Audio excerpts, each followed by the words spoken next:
The rise of Wolsey and his policies. Thomas Wolsey was born around 1475. He was not a member of the nobility, but he gained a degree from the University of Oxford and became ordained. Henry VII made Wolsey his chaplain, and he became a member of the Royal Council in 1509. And when he was king, Henry VIII made Wolsey Lord Chancellor and therefore his chief minister. Wolsey acquired great wealth and he had 500 servants, the same size as the royal household. Wolsey made many reforms. Firstly, changes to enclosure, which involved dividing public farmland into smaller private plots, typically to graze sheep. This allowed wealthy landowners to make money in the wool trade, but reduced the land available to tenant farmers.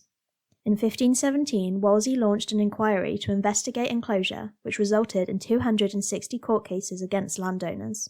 However, the practice of enclosure continued, and Wolsey angered the landowners that were taken to court. As Lord Chancellor, Wolsey wanted to make the justice system fairer by making sure the elite were not above the law. The Star Chamber was a royal court which could dispense justice at all levels of society, and Wolsey made this court much more significant in the justice system, increasing its work from 12 to 120 cases each year, and he encouraged ordinary people to bring cases to the Star Chamber. He made lots of enemies amongst wealthy landowners by doing this, and was also accused of using it to get revenge on his political opponents.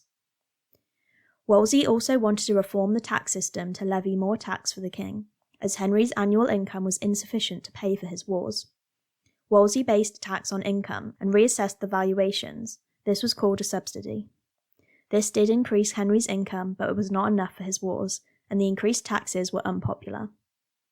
Finally, Wolsey introduced the Eltham Ordinances in 1526.